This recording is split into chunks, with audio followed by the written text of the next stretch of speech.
Welcome to A Celtic State of Mind. I'm John Dykes, and today I am joined by Colin Watt to discuss the goal of the decade. Colin, welcome back to A Celtic State of Mind. Thank you very much for having me back, Paul. Really enjoyed the last series, Cult Hero 11. Some interesting responses from the listeners. The good thing about the Cult 11 is that the players seem to get involved in the discussions. So I noticed Darren O'Day was liking some of the chat on the Cult Heroes 11, and obviously previously we had Enrico Annoni. I was tempted to mention Ramon Vega and tag him in, but then if you listen to the podcast, there's not much good said about him, to be fair, on the podcast, Colin, is there? No, there's not.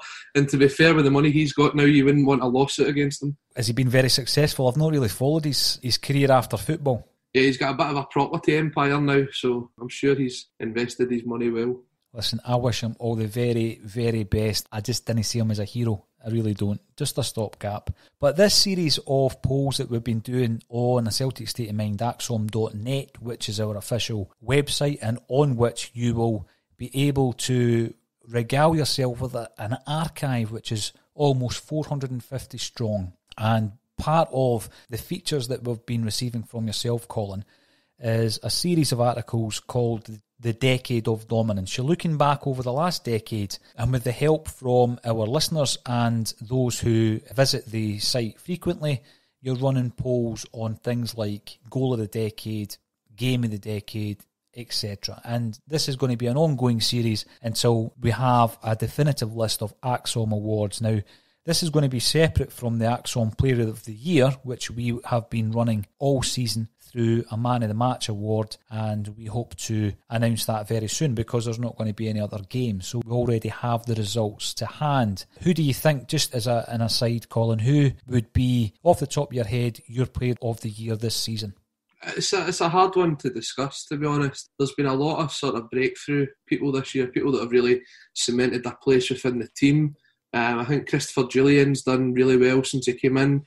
He was one of the ones at first where people were saying that's a big sort of price that you've paid for him. But he started to kind of reward us for that, and you can see the class that he's got there. James Forrest, again, contributing nearly 20 goals this season. For a right midfielder, that's absolutely outstanding. Ryan Christie's banging in the goals. When he's fit, Mohamed Elyounoussi is probably one of the most talented players in the whole league. Lee Griffiths has done amazing to come back from his troubles. And when he was back, just before we broke off there, I mean, he got a hat-trick in the last game. He was outstanding. But I think it's probably going to come down to French Eddie once again. He's been the driving force of the whole team, and if you take him out, that team is really missing a key part. I think Edouard won 3 out of the first 4 Player of the Month awards, so he certainly was flying at that stage. There was a lot of votes coming in for Frimpong when he broke into the side, Colin, because he was a standout for several weeks. A lot of votes coming in for Chris Ayer. I know that there's certain people who don't rate him as highly as the likes of myself. I think he's a really, composed player who, there's a few rough edges there, Colin, but I look at Alan Morrison's figures on Chris Ayer and they're up there with Van Dijk's figures in terms of his defensive qualities. So I would take the stats alongside the casual observations that I make watching the games, and I think Ayer will be there or thereabouts. I feel a wee bit sorry for Christie because he's lost a few games, through suspension and injury. And had he not, he would be right up there as well. As far as I'm concerned, I think Ryan Christie, since he came back in famously in the semi-final, he's been a revelation. It was interesting to speak to John Yogi Hughes on a live Facebook event where Yogi spoke about Christie breaking into the Inverness Cali first team. And he said that he could see straight away when he was training with the kids that he was above that. He was ready. He was ready for the first team. And interestingly enough, he also said that Celtic need to get him tied down on a longer term deal because he's not reached his potential yet. So that was interesting from Yogi, who knows Ryan and Charlie very, very well. Do you think if and when we get back to playing football, Christie's going to become one of the main men within the Celtic team under Neil Lennon? I think it will all depend on where Christie's role fits into the side, where his position would be. Certainly, he was probably his most prolific when we actually had him playing wide left. That sort of spell in November, December time where we were really criticising Lennon for having him out wide left, but he was scoring goals. He managed to always pop up and get a goal. And then he started to sort of come back into the middle just before we broke off there. And I don't know how you think, but I think he was a wee bit less effective in that role. For me, he is a number 10, and I think he was just very comfortable playing in that position off the left. His link-up play with the likes of Ollie and Johnny Hayes was actually very good. He's either going to make it or break it next year for me.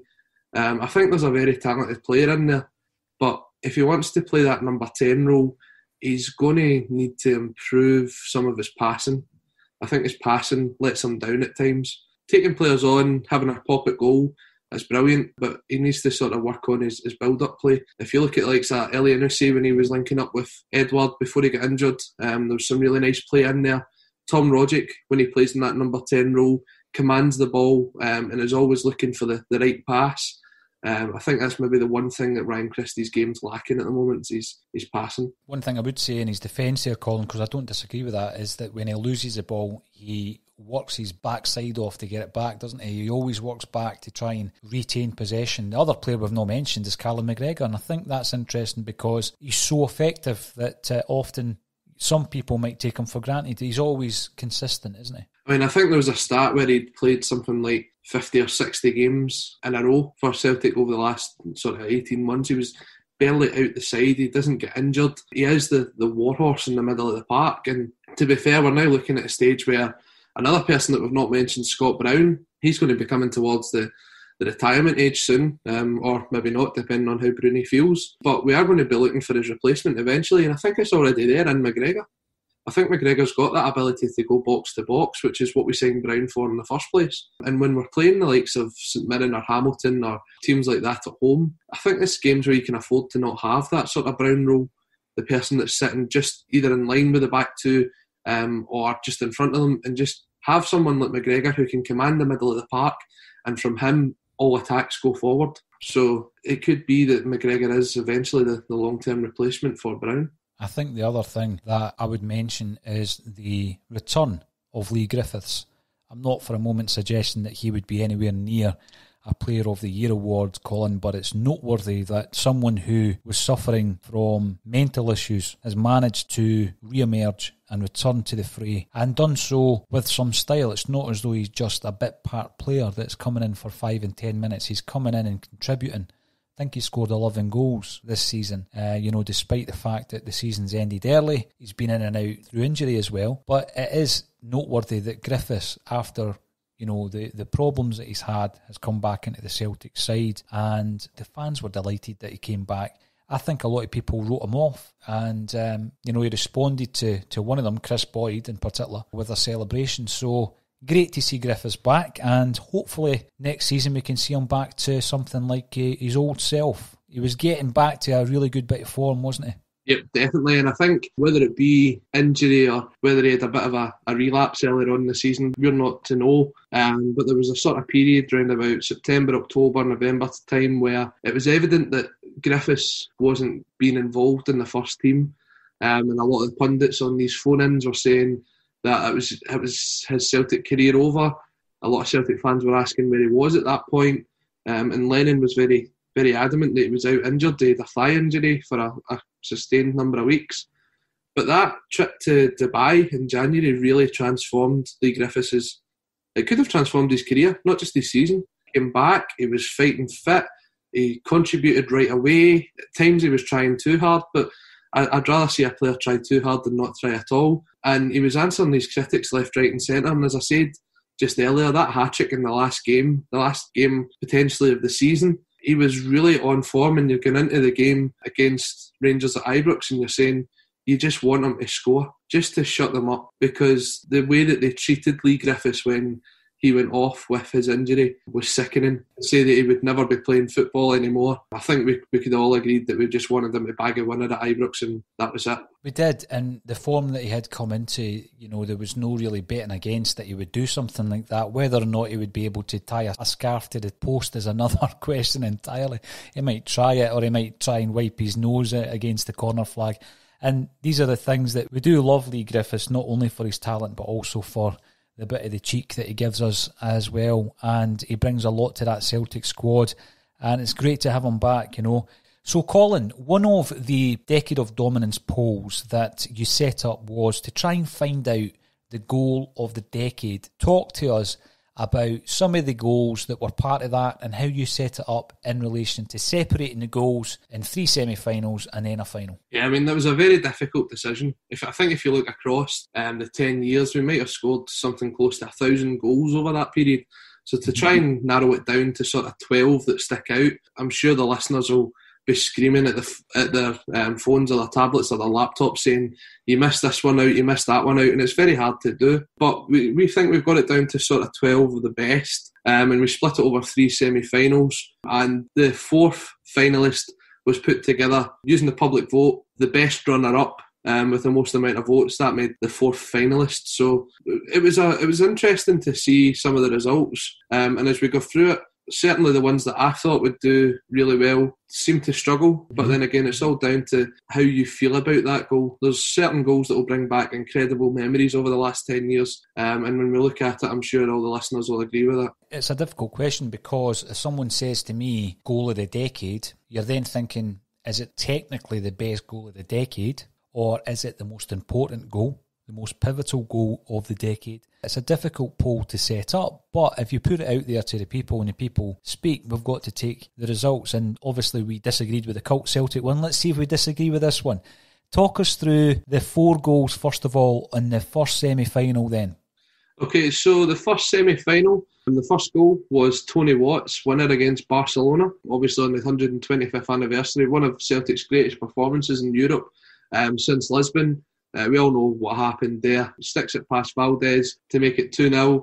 Being at that game, it was an incredible feeling being there. It's a moment I'll certainly never forget, and I'll be telling my kids and grandkids about it. And to be fair, when we spoke about Tony and the cult hero 11, I thought he should be included for this goal alone. So it certainly has a big place in my Celtic memories. Talk to us about the second goal of the first semi. So the second goal is James Forrest against Shakhtar Karagandhi. So to sort of remember the listeners, Celtic were 2-0 down after the first leg of the playoff. We were back at Parkhead. It was pretty much sold out. Chris Commons makes it 1-0 just before half-time, and Samaras sneaks a second just after the break. But it looks as if the game was certainly going to extra time. And then an absolute moment of magic from Anthony Stokes, cutting in, beating 3 defenders, cutting it back, and there's James Forrest just on the penalty spot to roof it into the net. And memories of that game were just unbelievable. For periods of that second half, we were just waiting on Karagandhi to score.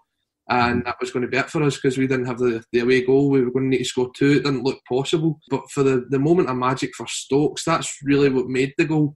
Because the finish it's a great finish, but having the legs to do that after 92 minutes, to drive into the box and cut it back, it was absolutely outstanding. And it put us into the group stage. And I think Peter Lawwell would vote for it for the money that it made for him. There certainly is that. Colin, you mentioned Anthony Stokes during my interview with Yogi Hughes. There was quite a few names I wanted to ask questions about, but the interview was really being led by questions that were coming in, and I didn't get a chance to ask about Tony Stokes. It's one of the things with Stokes that his career has really gone off track, hasn't it? I mean, he's turned into a journeyman player, and he showed some glimpses in the hoops of the quality that, prompted Arsenal to bring him over from Ireland when he was just a young kid. It's a shame when you see a player who seems to have 5-6 years left in them kind of losing their way a wee bit.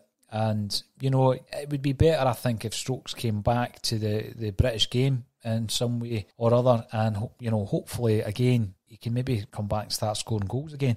He's a guy who should be playing for the Republic of Ireland. He's a talented boy, but he's kind of disappeared into the periphery of football, hasn't he, over the last few years? In fact, since he left Hibs, under Neil Lennon, under a cloud, I don't think we've seen much, really, of Stokesy. So, good memories on back then. Goal 3. So, the third goal is a goal from Tom Rogic against Kilmarnock. So, this was back in 2016. This is Dyla's last season in charge of Celtic, and the gap at the top of the table between ourselves and Aberdeen was pretty close. It was a terrible, terrible game of football. We had a shot cleared off the line from Sviatchenko, and this was going into the 90th minute. It looks as if it was going to be another 2 points dropped, and then Tom Rogic picks the ball up from about 30 yards and just hits it with his left foot, and it's just unstoppable. Straight into the top corner. Jamie McDonald had no chance. The scenes from behind the goal were incredible. The Celtic fans knew that was a turning point for Dyla, that he was going to walk away with a second championship. We kind of knew by this point that Dyla was going, but it was the moment that turned that whole game. And the technique to hit that ball from 30, 35 yards straight into the top bag, there's only certain people that can do that, and Tom Roderick's certainly one of them. He is, but you brought up a name. I'm going to have to tell you a wee story about Sviatchenko. I remember the day that he signed, Colin, and people will be booing and hissing when I say this. I got an invite from a friend, not from the club, from a friend, to attend the boardroom that day, that he was unveiled to the Celtic support. So I took my old dad, right? So we went to the boardroom and I was driving, so I was on the cups of tea and the custard creams. Sviatchenko, after he'd been kind of unveiled to the Celtic support, he comes back in to the boardroom, right? And I'm standing there with my dad getting a cup of tea. And because you've obviously got to be suited in that for the boardroom, I start talking to him. He stood for about 10 minutes, right? And I could see Ian Bankier trying to get a word in. But Sviatchenko was so friendly that he didn't want to cut anything short. He was actually leading the discussion. We were speaking about, Rasmussen at Midgetland and all this kind of stuff. And he basically was really passionate, actually. He knew a bit of the history. He'd done a wee bit of homework. And at that point, he was talking about how his wife played football. And I think she was pregnant at that time. I think I remember him saying that. But it was really funny because he must have thought that we were something to do with the club just because we were at that part of the stadium, Colin, right? But we were actually stealing the thunder of Ian Bankier, who couldn't get in quick enough to try and shove me and my dad out the road. But Big Sviatchenko was loving the chat, so we ended up spending more time with him. But from them, I always had a soft spot for him. I don't think Rodgers rated him very highly. But when you shift out Sviatchenko and you bring in Jack Hendry and Marvin Compere, questions need to be asked, because I think Sviatchenko could have done a better job than those two. Would anybody disagree with that? No, definitely. I think he had some great moments in his time. I remember, just talking about another story about Sviatchenko, I remember on the day of the 5-1 game at Celtic Park, he posted on, it was either Twitter or Instagram, that he got a delivery of his boots the day before, and his mailman knew who it was and wrote on it, "Make sure you grab a couple of these tomorrow, pal." So, I mean, he didn't score, but he certainly contributed towards the win. So, when we're speaking about the cult heroes in the last series of podcasts, I mentioned that there'll be players that's played over the last 5-6 years that will probably come into people's contentions just because they had Celtic at their heart. And anyone that follows Sviatchenko now he knows basically that he's bringing his kids up on Celtic. They're always wearing Celtic stuff. He's wanting to come back over to take in games. I think he was meant to come back over for the 9 in a row title party. So he could be a cult hero of future teams. He's done a couple of podcasts, I think, as well. I think he's engaged with a few fans and done some podcasts as well, Colin. So hats off to him. When you're still in the game and you're willing to do that. I always remember the story. It came from Paul Gascoigne, and he said that he learned a hell of a lot from Gary Lineker back in the day at Spurs, because Lineker would do things like that. He would give interviews to fanzines, in the late 80s, early 90s, when other players probably wouldn't bother. And Lineker always gave the fans the time of day. And, it was great to see that Sviatchenko spoken to a few of the guys, because to get ex-players on and chat away to them on a podcast is brilliant. That's what a lot of fans want to hear, And what about goal number 4? So, finally, the fourth goal. It's actually a game I've just mentioned. It is the 5-1 game at Celtic Park, and it is a guy that really wasn't meant to start that game. It's Moussa Dembele. Now, you could have chosen any one of his goals that day. They were all fantastic strikes. But I've went for the moment of history, the first Celtic striker to score a hat-trick against Rangers since 1973. Ever. It was the first ever against that reincarnated version of said club. And I remember the goal so well. Lustig driving down. Senderos had just been sent off for a pathetic attempt at a handball. And the best part about it is the ball is lifted over from Lustig. It goes over Lee Wallace and it goes over Joey Barton. And you see Joey Barton turning round to see Dembele bring it down and slot it into the net. And he runs away celebrating. It was a perfect hat-trick that day. Left foot, right foot header. Incredible day. A game I'll never forget. And Moussa, that was outstanding. He wasn't meant to play. Griffiths was injured. That was the only reason he got a start. But that was the start of the Dembelition. The Dembelition, I think they released that on DVD. Certainly sounds like it. So, you've got 4 goals there, Colin. On a personal level, what was your favourite? It's a hard one. For technique, I would certainly go with Tom Rogic. Tom Rogic, to have the technique to drive one from that far out was outstanding. For how it made you feel, it's a close one between Tony Watt and Moussa Dembele, but I think I would nudge it. I'd nudge it with Tony Watt. Well, I'm going to agree with you, and the reason for that is that Celtic have always been an underdog. The very essence of the club from its formative years was due to the underdog status, the fact that we were actually formed for the oppressed, for the people who needed fed in Glasgow, the undernourished, the underprivileged, and we were always up against it. So you see that David and Goliath game against Inter Milan in Lisbon, where no one would have given us a chance, but we triumphed. And I think every now and again that beauty, that fairy tale element of the club comes back into play, and that night certainly felt like that, Colin. We really on paper shouldn't have beaten Barcelona, but we did, and that's Celtic. That is this thing called Celtic. And as we've already said, Tony Watt scored the goal. He could live off that forever, the young kid, 18-year-old at the time, whistling the Celtic song as he walks out, the Barcelona players looking over him. It's a great moment. It's an absolutely brilliant moment. Two things I always remember about the game: when they went 2-0 up, Neil Lennon looked at the scoreboard and thought, I think we can get a draw here. And then the other one was Paddy McCourt saying he was quite happy to sit on the bench and just watch. He didn't want to go on the pitch. He was happy just to watch Barcelona. So these are the two things I recall about that as well. But yeah, that would get my vote. Who won the vote from that semi-final? I don't think there's too many arguments here. It's the one that we both agreed on. It was Tony Watt's goal, and that won with 62.5% of the vote. Second was Moussa Dembele's, and for me it was the two that we were going between, with 17.5%. Tom Rogic just behind that in 16%, and poor James Forrest, only 4% of the vote. Although, reading the comments below it, I think a couple of people created some accounts just to get James Forrest up there because he's got a bit of a fan base. So first up, goal number 1 is Tom Rogic away to Motherwell. So this is a game in early December 2016, probably more remembered for how Louis Moult managed to get the better of Kolo Touré, not once but twice. Kolo Touré's probably the worst game, I would say, for Celtic, but maybe across his whole career.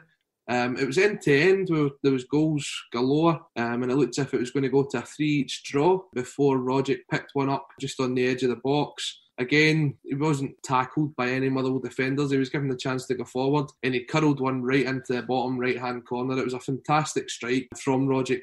It gave us the 3 points, and it was really one of the key parts of the invincible season, I would say. It's one of the goals because of the nature of it. You're coming back and it's a last-ditch kind of effort, and then you've got that release, Colin. That's, I think, where it sticks in the mind. Celtic had really went into this and motivation was high. We'd beaten Rangers. We were really right up for this, but Motherwell at that point, they had started the season pretty well as well, and Louis Moult was certainly a dangerous player. The 2 goals he scored that day were absolutely outstanding. Where is he now? Moving on, we've spoken about the reasons why these goals might get a mention, and I'm not saying the next goal isn't one of quality, Colin, but it is often referred to as it's remembered for the celebration as much as it is for the actual strike. Talk to us about goal number 2. You're almost giving it away there, Paul. So goal number 2, as you quite rightly put, is now affectionately known as the Bruni. It is the goal in the Scottish Cup tie at Ibrox, where Scott Brown curls an effort from just outside the edge of the box past McGregor. We were with 10 men at that point. We've already had Fraser Foster sent off, and we battled back into the game.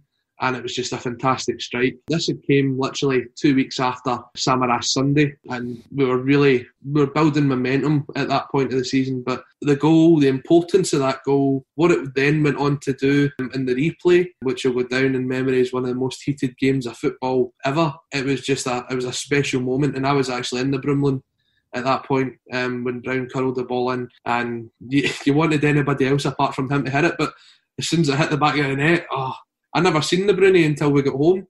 I was too busy getting cuddled by everybody else. And he couldn't have done it in front of a better player than El Hadji Diouf. I mean, he's a guy who had previous against Celtic. He gobbed on a Celtic fan who is a fifer, Dominic Schiavone. I think his uncle played with Celtic at one point. If you look back in the 1980s, he was a reserve team player, Dominic Schiavone, and El Hadji Diouf, as a Liverpool player, grogged on him. Disgustingly enough. Can you remember that, Colin? That's going back a few years. So that was the run to Seville, where we played Liverpool at Celtic Park. He's a disgrace. So Bruni was probably getting him back for his fellow fifer, who he spat on all the years ago. So there you go. It's a favourite of many, many Celtic fans. Who is registered as goal 3 in this second semi-final, Colin? So the third goal, again, if I'm talking about memories, the memories that this will bring back for the next 50, 60 years will certainly be incredible. And this was just days after the 50th anniversary of Celtic defeating Inter Milan to lift the European Cup. This is Tom Rodgick's winner in the Scottish Cup final of 2017 against Aberdeen. Now, this was just on YouTube. William Hill put it back on YouTube, and I sat and watched the full 90 minutes, and I still feel the same now watching that ball hit the back of the net as when I did on that day. It was just a special, special moment. It was an invincible treble. It was the first of its kind, and to do it with seconds to spare with the class of Tom Rodgick, it was absolutely outstanding. I cried when that ball hit the net, I'm not going to lie. I definitely cried, and I maybe cried last week when I seen it back again, but I think my girlfriend was cutting onions at that point. It was the thunder, the lightning, everything about the goal, Colin. It's been written about. I mean, there's a number of books been written now about that particular season. That moment, what I love about it as well is the picture of Kevin Miles diving onto the celebrating Celtic players. And I've said that to him so many times. That image will be shown forevermore. You know, when Celtic fans are looking back, I always go back when I got the centenary video, Colin, and it was at Christmas time, and you're looking at images and you're watching games, you're watching footage that, you know, in 50 years and in 100 years will be shown again and again and again, because this club is timeless. It lives forever. And Kevin Miles is now part of that, because his big smiling face is diving right over the Celtic players. It's brilliant. And he's a friend of the podcast. Brilliant goal, brilliant occasion. There's two iconic moments from that goal to be remembered as well. The first one is the thunder and lightning just as Rodgick hits the ball. If anyone has a picture of that with the lightning coming over Hampden as that ball hits the back of the net, please send it in. I've been looking for that ever since it happened. And secondly, the iconic Craig Gordon collapse, when he collapses onto his knees, when he realises as a player what's just happened, and you can see the fans going absolutely mental in front of him. It was an absolutely iconic day and probably one of the best days of my life. So, but if anyone's got that picture, please send it in to at Colin88Watt on Twitter, please.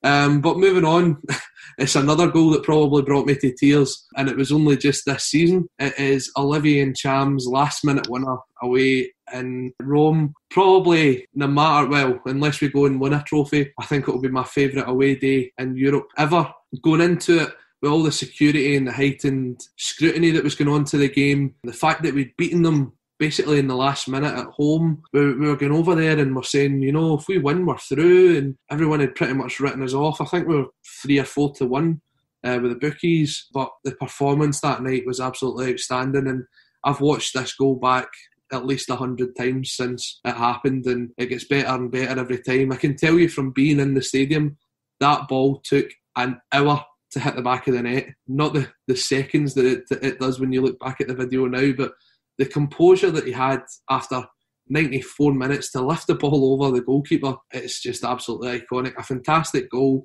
and it just shows the kind of the player that Olivier Ntcham can be on his day. You used the word iconic, and I think the celebration was iconic as well, and we'll be seeing that image for years and years to come after he scored the winning goal against Lazio. So there's your 4 goals, Colin. If you had a personal choice, which one would it be? Oh, see, this is hard again. There's 2 goals that really connect with me, and I would say that it's really between Ollie's goal in Rome and Tom Rodgick's, and by a thin hair, I think I would have to go with Tom Rodgick's. I'm agreeing with you. Tom Rodgick against Aberdeen to clinch an invincible treble. It's creating history, as was Ntcham, you know, but to a slightly lesser degree, I think, to clinch that treble, and just the special moments, and, you know, looking back on it, it's one of the goals that will be shown forevermore, Colin. So yes, in the first semi-final we voted together for Tony Watt against Barcelona. That did win the vote. This time we've both voted for Tom Rodgick against Aberdeen. Can you tell us, did that win the vote?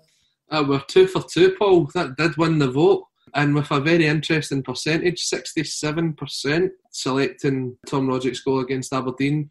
Second, no surprise, it's Ollie Ntcham against Lazio. Third was Scott Brown with 10%, and finally Tom Rogic finishing bottom. I think what you've got there, though, is some really iconic moments that, as you're saying, that will go down as part of Celtic's history. Everyone will want to know where the Bruni originated from. Everyone will want to know about the Invincible treble. And everyone will want to know about the first time that Celtic won, or any Scottish team for that matter, won in Italy. And they are absolutely iconic moments. And definitely, including Rogic's goal, they all deserve the spot and as part of the nominees for Goal of the Decade. Moving on to the final semi-final, Colin, goal number 1. So goal number 1, probably one of the most recent ones, is Odsonne Edouard's winner for the treble, the Rebel treble, whatever fans want to call it, where he lifts the ball over Slimao to make it 2-1. Again, absolute scenes at Hampden. It was a treble that was looking very comfortable at the start of the year as we got into February, and then when Rodgers left, everyone was just concentrating on getting the league done, and the cup would have took care of itself. But we had some fantastic performances in that competition, and that day against Hearts was just, it was absolutely incredible. What I would say, there was a point made by John Hughes the other night when I interviewed him, Colin, and John thought it was actually Delia's second season, but it wasn't. It was his first, as we know. But Celtic were more or less denied a treble because of a shocking refereeing decision. That even, John Hughes the other night was talking about the fact that Josh Meekins handled the ball, stopped it for going in for Griffiths to score. Meekins didn't get sent off, so you're either Celtic scoring a goal or they're getting a penalty and Inverness are a man down. Celtic win that game, they go through to Falkirk. We're not getting beat off of Falkirk, Colin. It's not happening. It's not happening in that scenario. So the interesting fact was, Celtic, had it not been for that decision and a global pandemic, would be going for, as we speak, their 5th treble in 6 years, right? That's astonishing. That really does show the domination of the Celtic side over the last number of years. And I remember this particular game against Hearts. It was a terrible game. Thinking back, it was a terrible game, and I was sitting next to someone who was in Lisbon, and that old guy was in tears when we won that game against Hearts. And I remember tweeting out saying that if we were to wrap up the treble this season, talking about this particular season last year, it would mean more to me than the Invincible treble. And people disagreed with me, Colin, but we had been through so much during that season, last season, with the Brendan Rodgers situation, the way that, it was horrible the way that panned out. You had basically Dembele going on strike. I know it's not mentioned all that often, but Dembele basically went on strike because he had been promised by one man at the club something, and he reneged on his promise. And when you see a lot of the stuff that Dembele comes out with now, it wasn't Celtic who had a problem, it was Brendan Rodgers. So you had all that issue, and obviously Rodgers walked out on us, and you're left high and dry at that point. And that club, that team could have crumbled. So that moment when Lustig plays what became his final ball in a Celtic jersey, Colin, and Edouard shows the coolness to do what he did. It was just, everything was washed away at that very moment.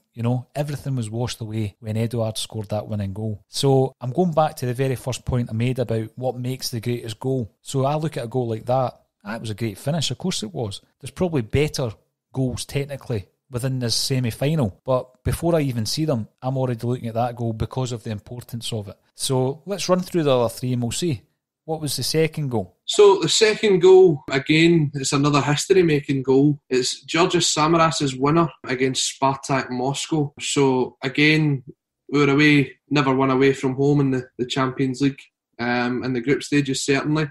Picking up the odd point here and there. If it wasn't for some of the dodgy goalkeeping over that period from the likes of Magnus Hedman, then maybe we'd have had the 3 points already. But October 2nd, 2012, we get into it. Gary Hooper scores. Spartak take a 2-1 lead, go down to 10 men. We pull one back, make it 2 each. And then just with moments to spare, Samaras manages to leap a good, 8 or 9 feet in the air to get onto this ball in. And it finishes, he's managed to get over it, to head it down and past the goalkeeper. The goalkeeper had absolutely no chance. And to win away from home in Europe, for those people that managed to make it over there for that, that's a memory they'll probably never forget.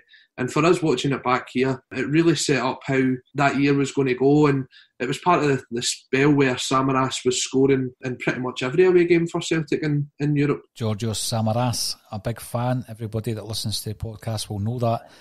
But at the moment, I'm still going for Eddie. Could you change my mind with goal 3? I'll try. So cast your mind back to the Scottish Cup tie against Kilmarnock. So this is a League Cup second round tie. Celtic lined up with Kieran Tierney as captain for the first time.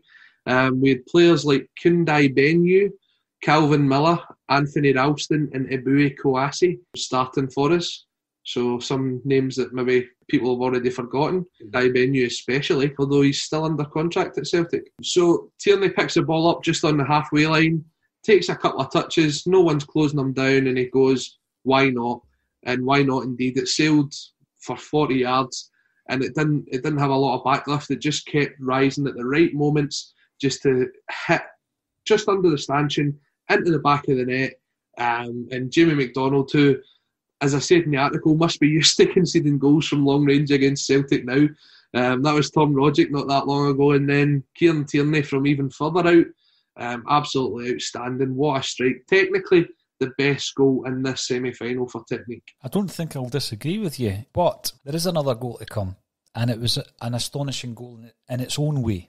Talk to us about goal number 4. Again, you could run out of superlatives for this goal. 25 passes, every single player on the park for Celtic touches the ball at least once. A Rabona from Mikael Lustig, a backheel flick from Callum McGregor, and then a nutmeg finish from Moussa Dembele. The goal, as we all know, we're talking about, it's the finish at McDermott Park.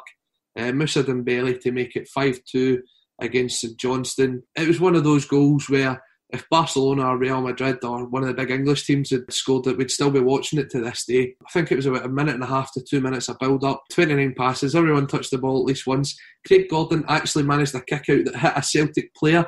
That's how good this goal was. And the finish to it, Mikael Lustig with the 1-2s, ending up on the left-hand side of the box. Rabona cross, McGregor's flick, Dembele, hat-trick. Fantastic performance. He was only just off the bench as well. He scored a hat-trick in about 15 minutes, I believe. You've mentioned Lustig again, and we all miss Lustig, you know. We all loved Lustig. And when you look at Celtic by numbers, Alan Morrison believes the numbers actually stack up in favour of Lustig and we should have kept him, you know, as a right back. But there you go. Talking of numbers, Colin, I do recall reading a book called The Numbers Game, Why Everything You Know About Football Is Wrong. It's a book by Chris Anderson and David Sally. I would recommend it, and it's the type of book that tells you never cross a corner. You know, that kind of thing. And this was before that became trendy. You don't cross the ball, right? Because the chances, statistically, are that you won't score. You know, so you're better to take the short corner. Don't see it as a cross, right? But in that book, it talks about typical team moves, like the one you've just described with Dembele. You said it was 25 passes. Now, just to give some kind of context to that, on average, Colin, a team move will break down after 6 passes. So that shows you how incredible that goal was that Dembele scored, that we were able to keep possession. It is unusual, it's unique in the game to go 25 passes and for that to end up with a goal. Alright, and that just proves it statistically. But a great goal. Of the 4, who gets your vote? This is a hard one. As I said, Tierney's is technically the best goal for the fact that it's best part of 40 yards out. Emotionally, Edwards is the best goal because it is such a connection with the fan base. It's a moment of history we'll never forget. As we said, talking about team goal, Dembele's is outstanding. You're pushing me for one here, I can feel it. I would have went with Tierney's. I don't disagree with anything you said, but I'm going to let my emotions run wild here. I'm going with Edouard, right? I can see the team effort, and I've just described there in numbers how that was such an unusual goal. Such a unique goal. It's not likely to be scored very often, the Dembele one. Then you've got Tierney scoring from that distance. Unbelievable strike. And you've got Samaras, who's one of my favourite players of the modern age. But the importance of that goal after the season that we had, where everything that could have gone wrong almost did go wrong. But that was the moment where that all just washed away. I'm going to go for Edouard. So we're disagreeing. Who won the vote? This is the first time we've disagreed on this, and you'd be surprised to know that the fans disagreed with us as well. Right. The fans actually went for Moussa Dembele's goal against St Johnstone. I can see why. I mean, the only one that would have surprised me, I think, Colin, would have probably been Samaras. Any of the other 3, I can see the reasons why people would vote for them. To be fair, it was a very close vote. It was the goal that won with the least percentage. It was 42.4% compared to 33.8% for the runner-up, which was Odsonne Edouard. So there's maybe 100 or so votes between it. It's very, very close. And to be fair, you'd be surprised, but Kieran Tierney's goal actually finished bottom in that poll. Maybe that's because of, at that time, the emotions were running high against what Kieran Tierney did. The scars hadn't healed by then, who knows, because it was a brilliant goal. And goal 4. Yes, so goal 4 was the sort of the best runner-up. And as I just described in the last vote there was only about 100 or so votes between Dembele and Odsonne Edouards. So Odsonne, the most emotional goal, the goal that you fell in love with since we started this podcast, that makes it on as the 4th choice in this selection. It's only right, Colin. It's only right that that goal, with its historical relevance, is in there. We've already done all the talking. We've got Tony Watt scoring against Barcelona in 2012. We've got Tommy Rogic wrapping up an invincible treble against Aberdeen in the Scottish Cup with thunder and lightning, and Craig Gordon being reduced to his knees, and many, many fans being reduced to tears. And then we've got Moussa Dembele for that quite unique team effort up at McDiarmid Park. 25 passes, Lustig doing the Rabona, and what a team effort. Talk to us about how the voting went. This surprised me. So before we reveal the winner, who would you have voted for? You know how fond I am of Edouard's goal because of the historical relevance. Dembele, it's a team effort. It's an unlikely goal. 25 passes, it's unlikely to happen. You've then got the amazing scenes of the Tommy Rogic goal. No taking away how good a goal it was as well, Colin, you know, to wrap up the invincible treble. And then you've got Tony Watt. Wow, it's a tough choice. I've got to say it's a tough choice. I'm going to say Tony Watt because we beat the best team in the world, and I think Celtic are the greatest club in the world. So we beat the best team in the world. And I'm going to go for Tony Watt against Barca. And you've just given us the Celtic Da answer, so all the Celtic Da's will be delighted with that one. So in 4th place, we had Odsonne Edouard.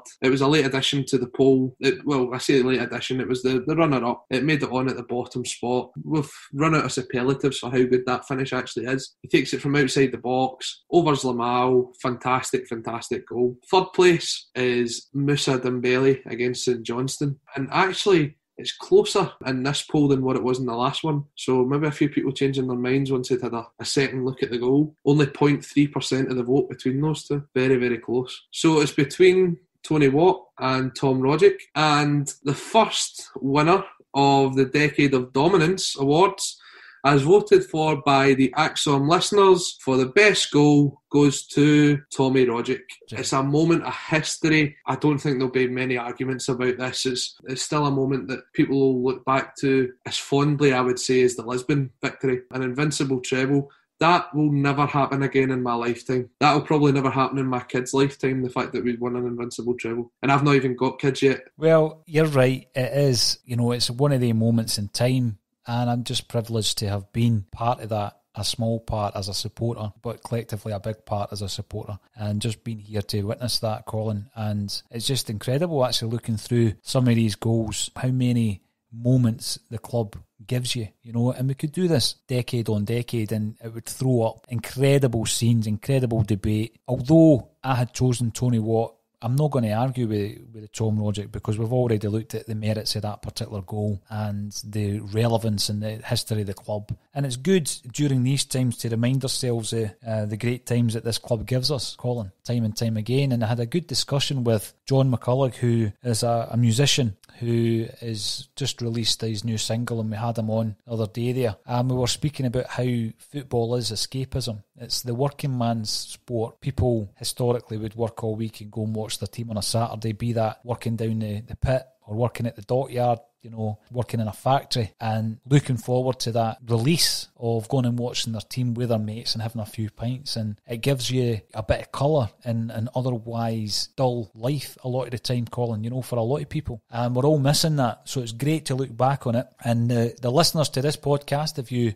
agree or disagree with any of the goals, did we miss out any goals that should have been included in the polls? Is there a better goal in the last decade than Tom Rogic's Scottish Cup winner that clinched the invincible treble? I think it'll be hard pushed to convince us otherwise. Colin, thank you very much for once again giving us your Decade of Dominance poll and result, and it will be a privilege to speak to you again next week. Thanks for having us on, and just everyone take care, stay safe, and we'll see you again soon.